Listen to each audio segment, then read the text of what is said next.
comme Jésus s'en allait au sortir du temple, ses disciples s'approchèrent pour lui en faire remarquer les constructions. Mais il leur dit, voyez-vous tout cela? Je vous le dis en vérité, il ne restera pas ici pierre sur pierre qu'il ne soit renversé. Il s'assit sur la montagne des Oliviers. Et les disciples vinrent en particulier lui poser cette question. Dis-nous, quand cela arrivera-t-il? Et quel sera le signe de ton avènement et de la fin du monde? Jésus leur répondit, prenez garde que personne ne vous séduise. Car plusieurs viendront sous mon nom, disant c'est moi qui suis le Christ, et ils séduiront beaucoup de gens. Vous entendrez parler de guerre et de bruit de guerre. Gardez-vous d'être troublés, car il faut que ces choses arrivent, mais ce ne sera pas encore la fin. Une nation s'élèvera contre une nation, et un royaume contre un royaume, et il y aura en divers lieux des famines et des tremblements de terre. Tout cela ne sera que le commencement des douleurs. Alors, on vous livrera au tourment, et l'on vous fera mourir. Et vous serez haïs de toutes les nations à cause de mon nom. Alors aussi plusieurs succomberont, et ils se trahiront, se haïront les uns les autres.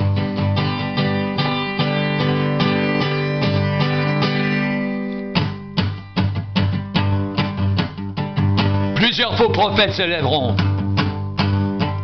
et ils séduiront beaucoup de gens. Et parce que l'iniquité se sera accrue, l'amour du plus grand nombre se refroidira. Mais celui qui persévérera jusqu'à la fin sera sauvé. Cette bonne nouvelle du royaume sera prêchée dans le monde entier pour servir de témoignage à toutes les nations. Alors viendra la fin.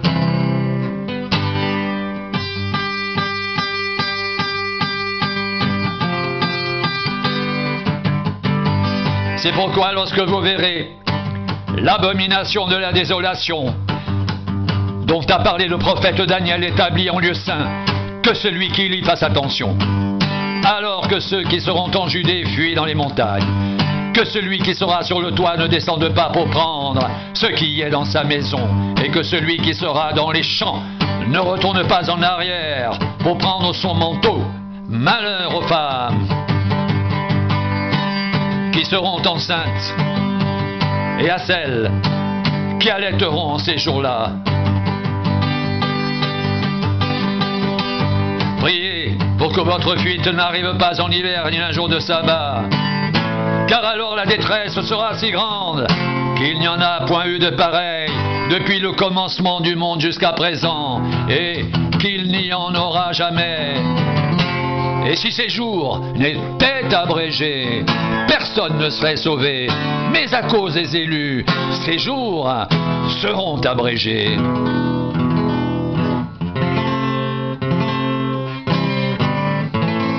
Si quelqu'un vous dit alors, le Christ est ici ou il est là, ne le croyez pas, car il s'élèvera de faux Christ et de faux prophètes. Ils feront de grands prodiges et des miracles au point de séduire, s'il était possible, même les élus. Voici, je vous l'ai annoncé d'avance. Si donc on vous dit, voici il est dans le désert, n'y allez pas. Voici, il est dans les chambres, ne le croyez pas.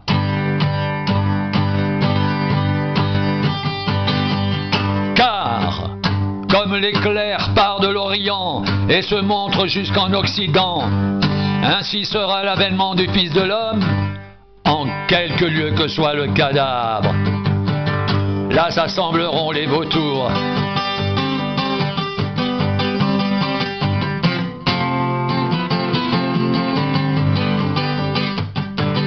Aussitôt,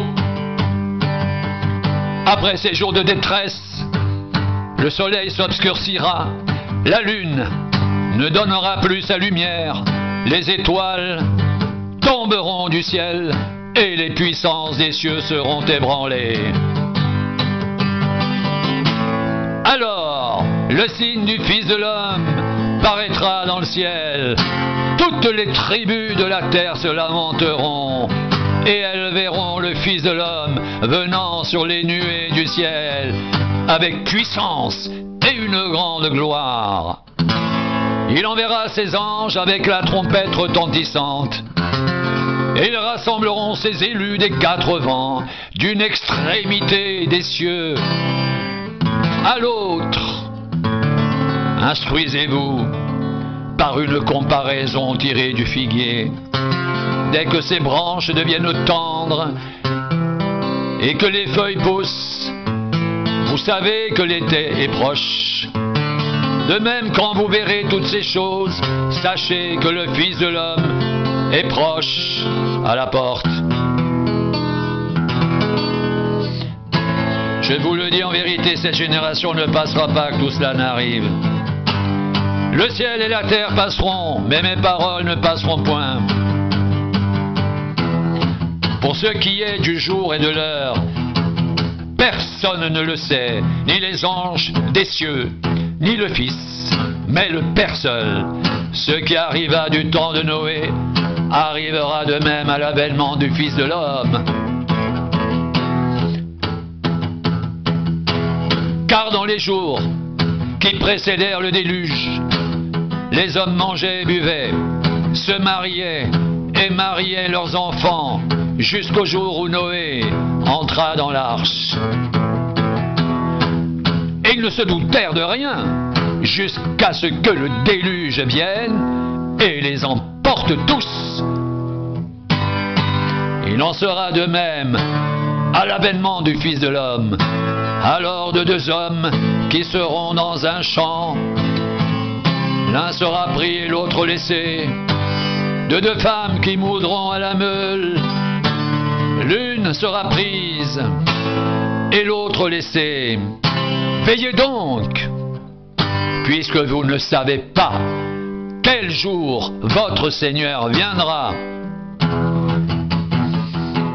Sachez-le bien, si le maître de la maison savait à quelle veille de la nuit le voleur doit venir, il veillerait et ne laisserait pas percer sa maison. C'est pourquoi vous aussi, tenez-vous prêts, car le Fils de l'homme viendra à l'heure où vous n'y penserez pas.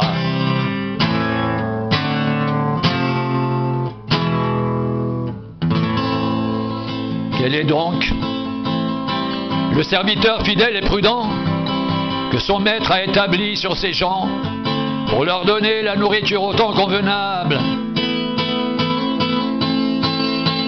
Heureux ce serviteur que son maître à son arrivée trouvera faisant ainsi.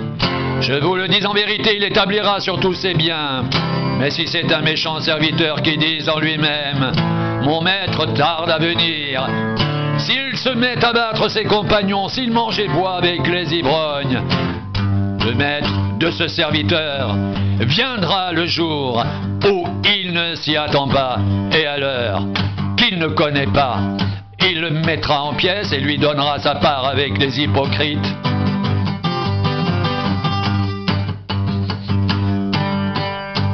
C'est là qu'il y aura des pleurs et des grincements de dents.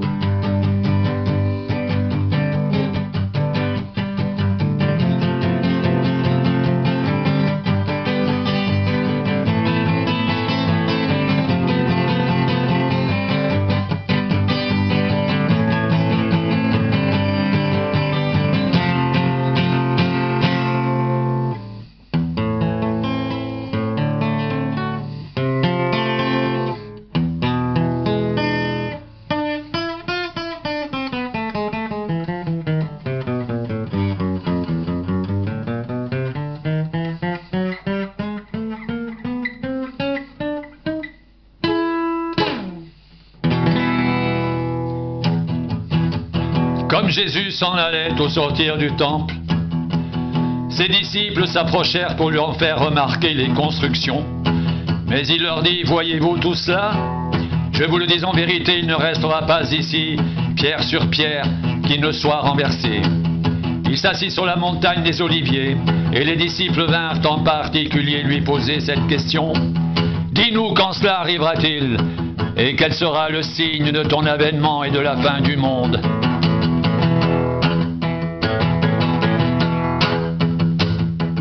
Jésus leur répondit, prenez garde que personne ne vous séduise. Car plusieurs viendront sous mon nom, disant, c'est moi qui suis le Christ. Et ils séduiront beaucoup de gens. Vous entendrez parler de guerres et de bruits de guerre. Gardez-vous d'être troublés, car il faut que ces choses arrivent. Mais ce ne sera pas encore la fin. Une nation s'élèvera contre une nation, et un royaume contre un royaume. Et il y aura en divers lieux des famines et des tremblements de terre. Tout cela ne sera que le commencement des douleurs. Alors, on vous livrera au tourment, et l'on vous fera mourir, et vous serez haïs de toutes les nations à cause de mon nom. Alors aussi plusieurs succomberont, et ils se trahiront, se haïront les uns les autres. Plusieurs faux prophètes s'élèveront, et ils séduiront beaucoup de gens, et parce que l'iniquité se sera accrue, l'amour du plus grand nombre se refroidira. Mais celui qui persévérera jusqu'à la fin sera sauvé.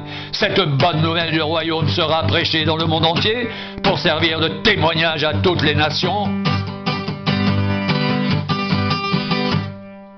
Alors viendra la fin.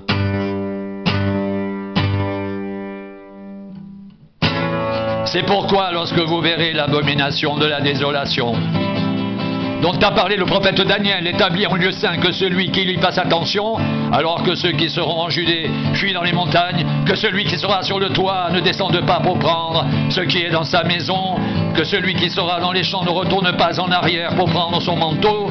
Malheur aux femmes qui seront enceintes et à celles qui allaiteront ces jours-là. Priez pour que votre fuite n'arrive pas en hiver ni un jour de sabbat, car alors la détresse sera si grande qu'il n'y en a point eu de pareil depuis le commencement du monde jusqu'à présent, et qu'il n'y en aura jamais. Et si ces jours n'étaient abrégés, personne ne serait sauvé, mais à cause des élus, ces jours seront abrégés. Si quelqu'un vous dit alors, le Christ est ici, ou il est là, ne le croyez pas, car il s'élèvera de faux Christ et de faux prophètes. Ils feront de grands prodiges et des miracles, au point de séduire, s'il était possible, même les élus. Voici, je vous l'ai annoncé d'avance. Si donc on vous dit, voici, il est dans le désert, n'y allez pas. Voici, il est dans les chambres, ne le croyez pas, car comme l'éclair part de l'Orient et se montre jusqu'en Occident, ainsi sera l'avènement du Fils de l'homme. En quelque lieu que soit le cadavre, là s'assembleront les vautours. Aussitôt après ces jours de détresse, le soleil s'obscurcira, la lune ne donnera plus sa lumière, les étoiles tomberont du ciel et les puissances des cieux seront ébranlées. Alors, le signe du Fils de l'homme paraîtra dans le ciel. Toutes les tribus de la terre se lamenteront et elles verront le Fils de l'homme venant sur les nuées du ciel avec puissance et une grande gloire.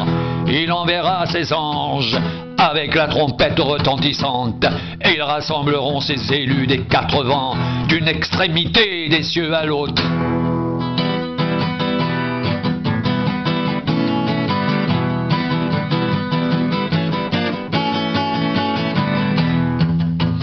Instruisez-vous par une comparaison tirée du figuier. Dès que ses branches deviennent tendres et que les feuilles poussent, vous savez que l'été est proche. De même, quand vous verrez toutes ces choses, sachez que le Fils de l'homme est proche. À la porte, Je vous le dis en vérité, cette génération ne passera pas, que tout cela n'arrive. Le ciel et la terre passeront, mais mes paroles ne passeront point.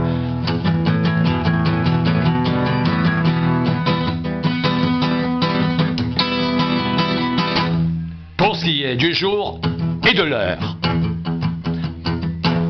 personne ne le sait, ni les anges des cieux, ni le Fils, mais le Père seul.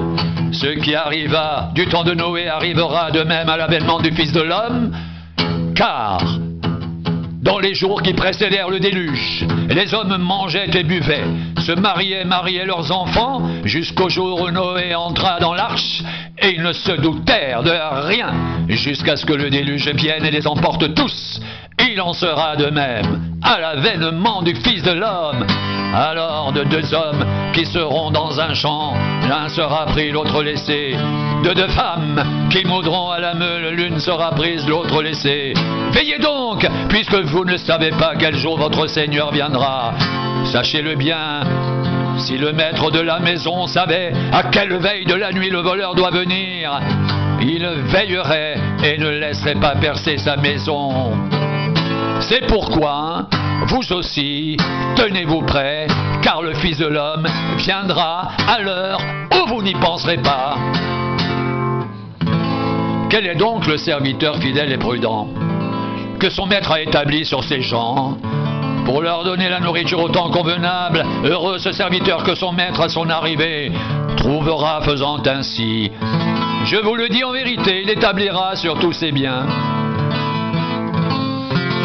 Mais si c'est un méchant serviteur qui dit en lui-même « Mon maître tarde à venir », s'il se met à battre ses compagnons, s'il mange et boit avec les ivrognes, le maître de ce serviteur viendra le jour où il ne s'y attend pas et à l'heure qu'il ne connaît pas. Il le mettra en pièces et lui donnera sa part avec les hypocrites.